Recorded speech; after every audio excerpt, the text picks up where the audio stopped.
largely a big Q. Let's welcome in our morning guest at this moment. T.S. Harihar is with us. Amar Singh is also joining us, and Imtiaz will join us in just a bit. Good morning, gentlemen. Mr. Harihar, let's start with you. What are your picks for the day? Well, broadly, I am, two of my calls are on the short side and one is on the long side. We are negative on ICICI Bank and we are recommending a sell on ICICI Bank with a downside target of 225. We expect that asset quality pressure should once again start showing in the next 2 or 3 quarters, and I think that should weigh on the price of the stock. The second stock we are negative on is Infosys, and I have been expressing concerns about Infosys over the last probably 3 to 4 weeks. And I believe that with the kind of noises that are coming out from Donald Trump, we could have some serious problems with Infosys in the coming quarters. And the way the guidance has been weak in this quarter, we expect a downside target of about 885 to 890 on Infosys. There is one buy call we have, which is REC, or Rural Electrification Corporation. That's a stock we have been long on even last week, and we continue to like the stock, both as a kind of a power reform story and also as a dividend yield play. We have a target of about 165 to 168 on the stock. Right. Mr. Singh, what are your calls for the day? Yeah, very good morning. I have the first call is on Granules India. Granules India, we've seen a significant rally the last first week of January. From 9 January, it's up by almost 15% or so. And the overall, technically speaking, the trend remains up for Granules India. So any pullback towards 110 levels can be used as a buying opportunity in Granules India with a stop loss of 107.40 and a target of 114.8. Because once it starts trading above 115 levels, then it's headed towards 118, 120. That's the first one. The second is Dr. Reddy's. Dr. Reddy's is a buy because overall, yes, the trend is down, but what you're seeing is that across all time frames, it's in oversold zone as technically speaking, and it's forming some sort of a bottom. So it can be a buy around 29.30 with a stop loss of 29.03 and a target of 29.80 to 85. And the third is SAIL. SAIL is again a buy. We've seen a significant rally in SAIL from almost 47 to 60 levels since the last week of December.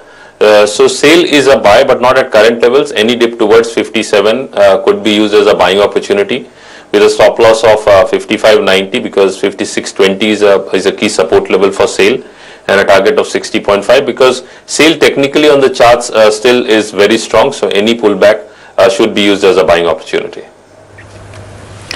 All right, we also have Imtiaz joining us this morning. Imtiaz, what are your top picks? Very good morning, Anisha. No doubt we are likely to open a flat to the negative tone, but still there is one heavyweight which is still outperforming, and I think so today it will go more outperforming. So first of all, I would like to give a buy call on ONGC. We had seen a very good rally from the level of 187 to 206, and yesterday it has retraced almost 88% of the entire rally. So I think so right now the bottom has come for the ONGC and can see a very good pullback, and which is actually going to call off both the tops 206 and 2010. So very small stop loss I'm likely to give. It's around 193 as a stop loss for the target of 211. Thereafter I'm recommending to sell call because both the stocks has given a negative diversion, and one of them is from the pharmaceutical. Lupin can go for a sell. We had seen the last 2 sessions stock showing the lower top lower bottom closing, and henceforth I think so there could be a more selling pressure coming in coming days.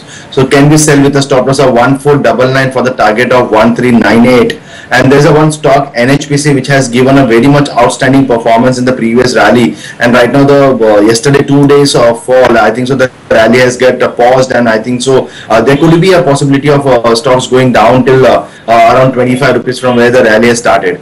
So can go for a sell with a stop loss of 2850 for the target of 2525. All right, Mr. Harihar, what would you do with Ultratech? It came out with numbers which are largely in line. Your call on Ultratech? Sorry, what is the stock? Ultratech. Yeah, I think Ultratech numbers were quite impressive, and I did go through the numbers. See, my only worry is with the cement space as a whole. What has happened over the last few months is that the pricing power which had come back to the suppliers probably about 5-6 months back, when all these cement companies had gone up sharply, that seems to have actually gone away. And I think that's not a very good sign as far as cement companies are concerned. So at current prices, I would believe that probably UltraTech seems to be reasonably valued. And I don't see any great upsides in the stock at these levels. All right, reasonably valued. Let's take it through the third quarter earnings from UltraTech. We saw the net sales down 3.6% at 5,540 crore rupees. Profit after tax also fell about 6% to about 563 crore rupees. 1,300. Very difficult to compare this company, and that's why there's no peer valuation which is available. Let's go back to our guest, Mr. Harihar. BSE, would you advise people to subscribe to this? See, hard to say, because I think at this point of time there is no real comparison, as you rightly put it. MCX is a slightly different ball game because it's a pure commodity exchange. They're not been too successful as far as the equity and derivative exchange is concerned, which still operates in the form of Metropolitan Exchange, but then it's virtually for all practical purposes a data exchange. In fact, I think as a advisor, what I would suggest to investors is, just wait out for NSE, because I think once you have NSE and BSE in the market, you get a better benchmark for valuation. It's hard for me to say whether 36 times current earnings is justified, unjustified, but I would rather wait for NSE, let both the exchanges come, let's look at the comparative valuations. I think that will be a better time to probably think about putting money in the stock. Right. In terms of United Spirits, first results which surprised the street after Diageo, will markets cheer that? See, couple of things, Pankaj. One is, I think the base was extremely small last quarter, and I think we're all aware of the reasons for that. So that could probably, overestimate the kind of growth that we have seen this quarter. But having said that, we had some apprehensions that due to demonetization, there could be some impact on the profits. But I think the company seems to have actually overcome all those scare. Now, to me, the bigger takeaway is that this could be a kind of a lead indicator that other FMCG companies also may actually post good results, be it in Hindustan Lever, be it ITC, although they are in different businesses. But I think it would be a good lead indicator as far as other FMCG companies are concerned, and that to me would be a much bigger takeaway from the USL results.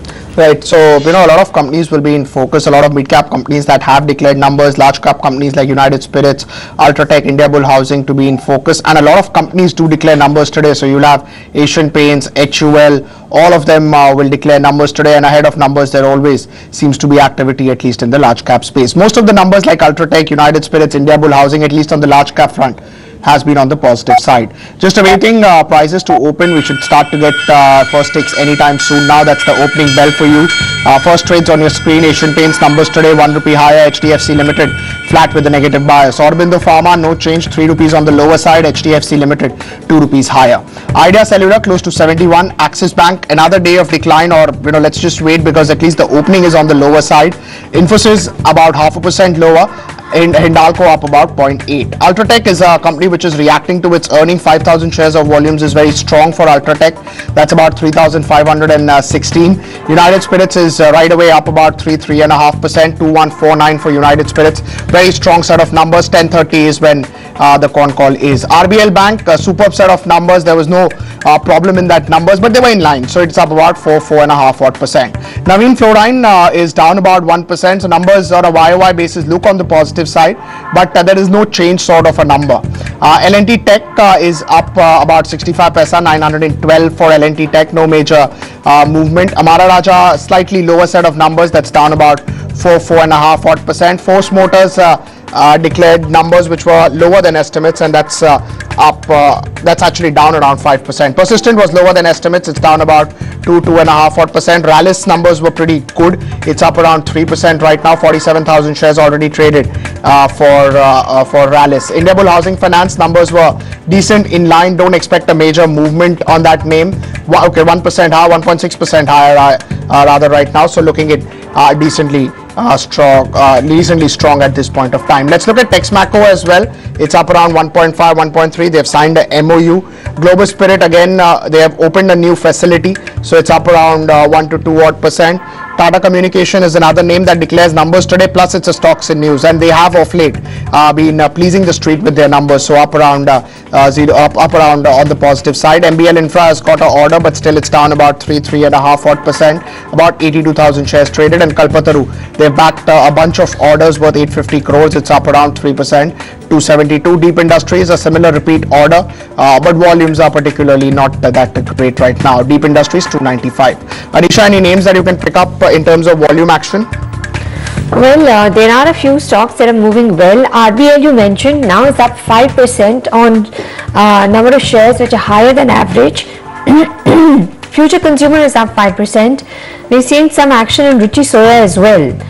So these two stocks are in focus. There's some buzz about maybe a takeover. So these stocks are looking good. We've got Amtech Auto up 2.5%. Indiabulls Housing Finance post the earnings also up 2%. ONGC is the biggest gainer on the Nifty and it's moving up in strong volumes. Suzlon is having a good run. Hindalco is up 1%. Crompton is also up nearly 1%. On the losing end, we are seeing MBL Infrastructure down 3.5%.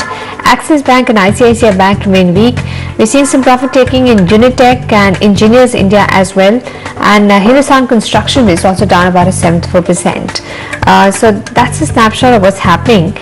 It seems like the markets are recovering from the low of the day, and now the Nifty is just breaking into the green.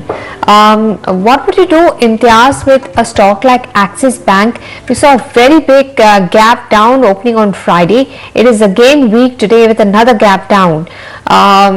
Do you think it's coming close to support levels? Does it make any sense to perhaps sell the stock now, or should one perhaps wait for it to stabilize and look to buy the stock?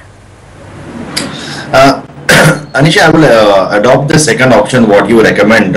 That if the stocks go a little bit lower, somewhere around 430 or 432, that would be a gem buy for the Axis Bank with a stop loss of 427. No doubt, yes, we have got two consecutive close. One is a post result and today is the another one. And I think so this is going to get settled down somewhere around 430, 431 odd figure. And from there, I think so the stocks will get stabilized. Axis Bank and will show a U-turn, and this would be the third leg of the uptake, and which is going to take the stocks more than above 500 rupees. Okay, the target could be closer to 500 rupees. Amar, have you had a look at this chart of Z Entertainment? This stock was doing very well in the most recent rally and has since corrected.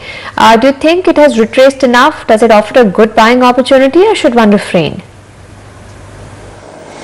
Yeah, overall, looking at Z Entertainment, it's currently around 472 levels. And what we're seeing is the upside is definitely capped for Z, technically speaking, because 480, 85, that's a zone. You can take it from 480 to 490 zone.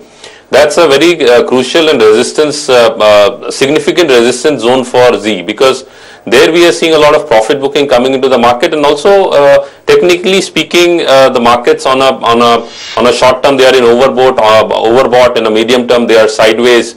So somewhere or the other there is selling pressure at 485, 490 levels. So till that level is not taken out decisively, you can expect Z Entertainment to trade sideways. On the downside, it has got good support around 455, 460 levels in the immediate short term. All right. What about some of the telecom stocks that we're seeing action? Mr. Harihar, do you have any view on the likes of Bharti and Idea? They seem to be coming off the absolute lows and slowly and steadily headed higher. Is there any investment case in either of these names, Bharti or Idea? No, Anisha, I would really find it very difficult to make an investment case. I agree with you that, at the kind of levels they were in, probably Idea corrected all the way down to about 60, 62. So probably that is a good level for a dead cat bounce, be it Bharti or be it Idea. But the way competition is hotting up, the way Jio is getting aggressive on the pricing front, I would be very surprised if any of these telecom companies are going to have a successful next few quarters. So that is not great news as far as an investment case for these telecom companies is concerned. So I would believe that yes, at lower levels you can probably look at a trade with a 10% upside, but the investment case, I think that is still some time away. Right. Mr. Harihar, do you have a view on RBL Bank? Very strong set of numbers, again a new age bank, and we have seen the likes of IndusInd, Yes Bank doing very well, and they also started in a similar way. So markets would give that premium to RBL Bank from now on, or maybe 1 or 2 quarters more in terms of confidence that the market would need. No, I would look at RBL Bank largely as what IndusInd Bank was probably 10 years back. If you look at it from that perspective, definitely it's a very attractive long-term story. I'm not sure how much of short-term, visibility you can have on the stock, at least considering the price that it's quoting, I think 370 or 380. I'm not sure what is the visibility you could have in the short term. But I think in the long term, it's a wonderful story. But what is very important, Pankaj, is that the next 4 or 5 quarters, they need to ensure that they're able to maintain that spread at more than 3%, number one, and that gross NPA at below 1%. Now, if any of these numbers shows a spillage on the negative side, I think there could be serious questions with the valuations of the bank. So, consistency in my view is the key, which is what an IndusInd Bank has done. They have shown consistency over the last probably 25-30 quarters, which is why the market is giving them a premium. So, I think the big test for RBL Bank would be consistency on spreads, consistency on NPS. But markets are already expecting the bank to do well. Yes, as I said, they are looking at the bank as what IndusInd Bank was about 10 years back. So from that perspective, yes, it's making a very strong long-term case. But then, at the end of the day, in India, every company has to deliver quarter after quarter. Look at HDFC Bank. For the last probably 18 years, quarter on quarter, it has been delivering. And that is the reason it gets a huge quarter premium. on quarter after, there is a question mark that whether they'll deliver again or not. We don't know, but at least looking at what they have done in the last probably 15-20 years, I would believe that at least they should not disappoint on a quarter-on-quarter basis. So that is the kind of consistency that gives you valuations. Right. Imtiaz, how is Hindustan Zinc looking going back to the year high of 296? Do you think it's a name worth looking at? Yes, Pankaj, no doubt the stock has given a very much outstanding performance, but I think so the stock is trading in a over territory and very close with the stop loss of 283. So I think so if 283 doesn't hit on a closing basis, I think so the long should be carry forward for somewhere around 301 and 305 figure targets. So looks positive, and today if the stocks goes about 293.50 paisa, then most probably can see the high of 298 to 300, and support looks somewhere around 283. Right. So what is the call? One should buy now or wait for declines closer to 283? Pankaj, to be very frank, if I want to take Hindustan Zinc, I will not use this current level for the buy, because as I said, the stock is trading in a over territory. I would definitely wait for the stocks to get decline somewhere hitting the stop loss 283 and then showing a correction of downtrend somewhere around 250, not 250, but somewhere around 275 and 270 range, and that level would be very much attractive to buy Hindustan Zinc. Right. Mr. Singh, ONGC, any view? It's started to go back again to a high similar like Hindustan Zinc? Yeah, ONGC, if you look at ONGC in particular, it's currently around 200 levels. What we are seeing in ONGC is that ONGC is more in a consolidation phase. After the rally, it's not been able to take out the 200 and 210 range, which it had hit earlier. And for the last couple of weeks, it's trading in a range of 194 and 204. So it's a very narrow range which it is trading in. Yes, overall, the trend remains positive, but we are seeing some weakness in the trend in ONGC. So I would say that this is gone in a trendless zone. On the downside 194, upside 204, major resistance 208 to 10. Till that time that's not taken out, we shouldn't expect any major rally in ONGC. It could be a trader's range for ONGC. Okay. Wanted your view, Mr. Hariyar, on HUL in Asian Paints due to come out with earnings. The quarter is not expected to be good for either of the companies. Do you think they have stabilized enough? At lower levels, can one look at buying these counters? No, see, both these counters have been my long-time favorites, and I've always believed that these are counters that could probably be bought at every correction. And I think both Asian Paints and Hindustan Unilever have shown a fairly decent correction from higher levels. I was mentioning some time back that there is some strong takeaways from the USL results. At the end of the day, USL is also an FMCG company. There were apprehensions that there could be a big hit from demonetization, but that has not happened apparently. Now, if that case holds in case of HUV, PVR and Asian Paints also, I would believe that we could actually see a fairly aggressive growth from both these companies. And if that happens, I think the stocks could start moving higher much faster. So I would wait for the results, and my view is that results won't be disappointing. The results would actually be much better than what was anticipated, and I think that could actually be a boost for the stock.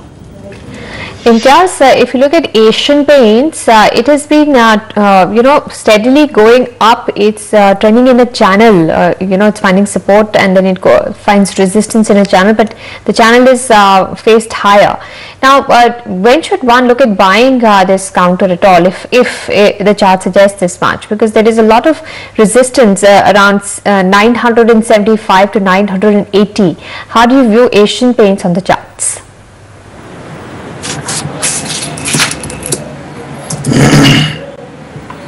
Anisha, are you talking about Asian Paint? Yes. Okay.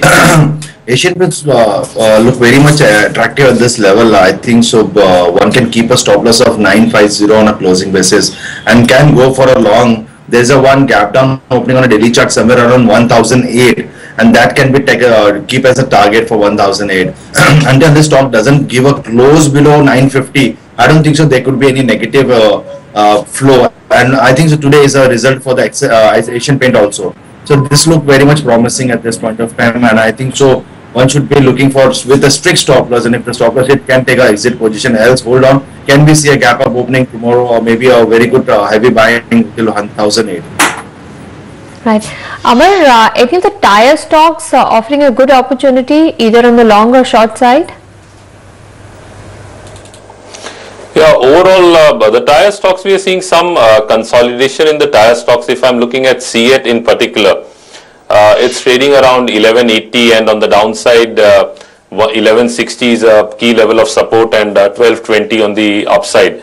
So it's majorly, if you not only see the tire stocks, it's majorly the markets are looking for some fresh triggers, and yes, there's some upside there, but overall it's a range play, I would say. Be it, I would say, CEAT in particular. Right, he was explaining his view on CEAT.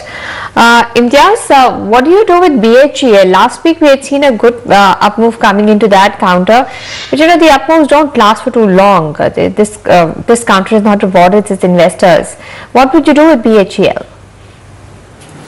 Anisha, to be very frank, is a short candidate right now at this point of time. 128.50 looks, the support has been broken, and around 130 would be the stop loss, and with the stop loss I would like to go for a short for the target of somewhere around 120 to 123. Not a big target, but some mild retracement can be happen. So I think so this is a short candidate for intraday or maybe till tomorrow carry forward positions, but not for the longer term. Just a mild corrections, and since the RSI would get settled down to the lowest level, I think the stocks can come back to 122 or maybe till below 120 could be the target. Right. Mr. Arier, you looked at the acquisition of Motherson Sumi. Initially there was some excitement, but now it's absolutely flat after that excitement. Do you think Motherson Sumi has done a good acquisition? Their history of acquisition has been very good. No, you're right. I think historically they have managed acquisitions quite well. They've integrated them quite effectively. I think the only worry market has is that this probably in terms of size is one of the largest acquisitions that they have made. Typically what happens is, when a company which has been successfully making acquisitions for a long time, and we saw that in the case of Sun Pharma. For example, Sun Pharma over the last 20 years made some phenomenal acquisitions, and then they made a very large acquisition in the form of Ranbaxy, and I think they're still probably carrying the albatross around their neck. So that is a worry as far as markets are concerned. Typically, whenever companies have gone for a fairly large acquisition compared to their own size, I think they have had trouble integrating it. So that is a slight worry as far as the markets have, that Motherson Sumi, which has been a phenomenal performer over the last 10 years, it has grown consistent growth. I think they worry that probably the size of the acquisition is a little too large, which could weigh on the company's profits in the coming quarter. So I think there is a little bit of apprehension. I wouldn't say markets are scared, but there are definitely apprehensions of the size of the acquisition. Right. The point that you were making about United Spirits numbers, could also similar case be drawn for Havells? A good set of numbers, and in the last few days the stock has also done well. See, I think there are two things working in favor of Havells. One, of course, as you rightly said, is that it's a company that's a very good play on the consumer demand. But I think there's another very, very big story that is playing in favor of Havells, and that is the passage of the GST bill. Now, what happens when GST gets passed is that a lot of the advantage that the unorganized sector had, and remember, in this particular electrical goods sector, unorganized plays a very big role. So that unorganized advantage will go away substantially. So I think this could be a big boost to the profitability of Havells. In my view, that is probably playing on Havells' price much more than a revival in demand. Demand has always been there, but I think it is this narrowing of the gap with the unorganized segment that is actually working in favor of Havells. And do you think that it can do much better if that actually happens in terms of rates that that the market is expecting?